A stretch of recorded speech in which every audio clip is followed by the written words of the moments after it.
Em um vídeo recente aqui no canal, eu comentei sobre História dos Reis da Bretanha.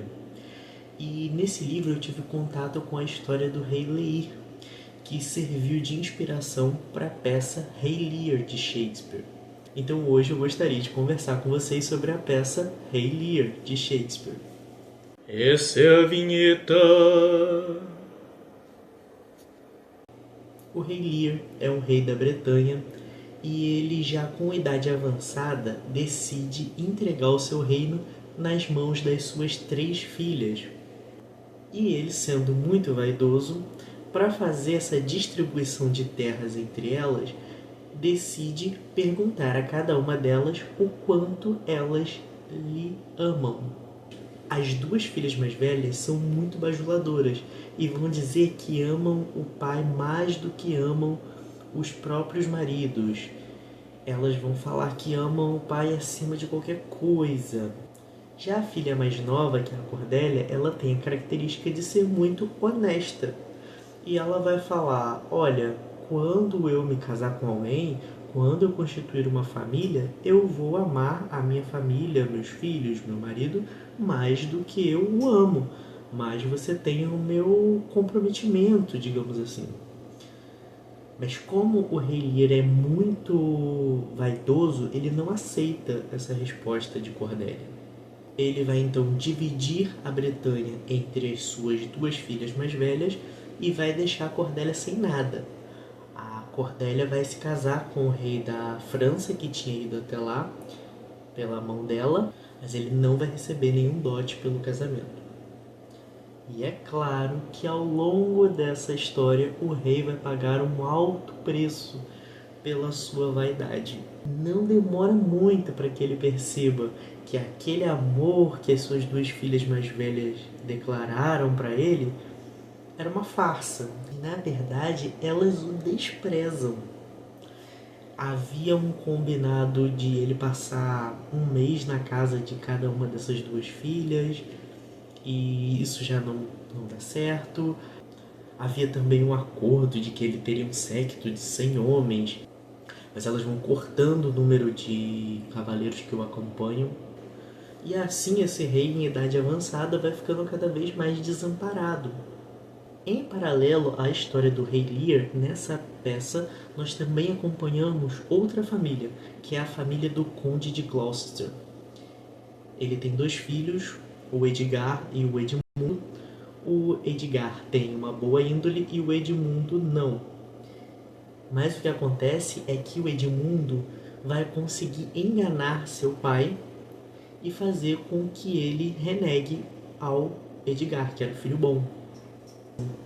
Existe então um paralelo entre a história do rei Lear e a história do conde de Gloucester.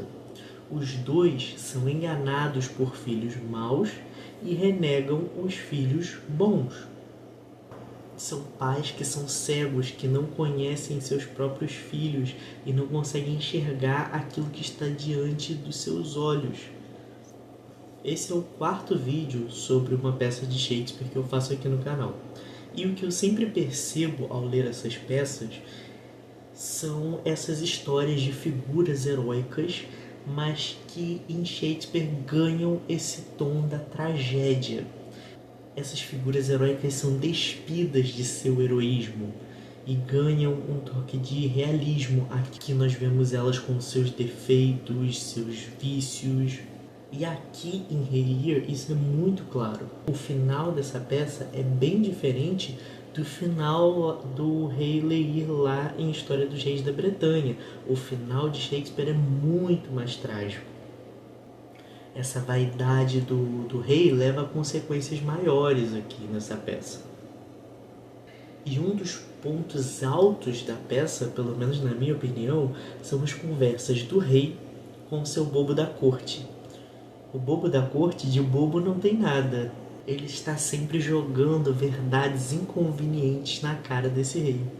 Essa relação entre o bobo e o rei demonstra que esse mundo aqui não é um mundo heróico, mas sim um mundo invertido. Um mundo onde o bobo da corte faz o rei de bobo. O bobo praticamente humilha o rei. E o bobo diz para ele: transformastes tuas filhas em tuas mães. Ou seja, demonstra mais uma vez a inversão que vive esse mundo. Essa é uma peça que é considerada bastante complexa, tem muitas coisas que nós podemos pensar em relação ao que aqui é contado, em relação a esses personagens. Ela não se esgota com facilidade. E eu também não tenho interesse aqui em substituir de alguma forma a leitura da peça. Eu recomendo a todos que leiam e cheguem às suas próprias conclusões sobre essa obra maravilhosa. Mas a visão que eu faço é de que o Rei Lear, ele subverte também o estereótipo do velho sábio. Ele é uma pessoa que envelheceu, mas que não adquiriu sabedoria. E devido aos seus vícios, devido à sua vaidade, ele vai colher todas as mazelas que vão se apresentar ao longo da peça. Essa má gestão pela cegueira do ego vai virar esse reino de cabeça para baixo. Tudo aqui vai se... a ordem das coisas aqui vai se inverter. Mas como eu disse, essa obra não se esgota. Existem inúmeras possibilidades de interpretações, inúmeras coisas para se aprofundar dentro dessa obra. E eu gostaria de saber de vocês, se vocês já leram Rei Lear e quais foram as visões que tiveram sobre essa peça. Peço que deixem aqui nos comentários as suas impressões.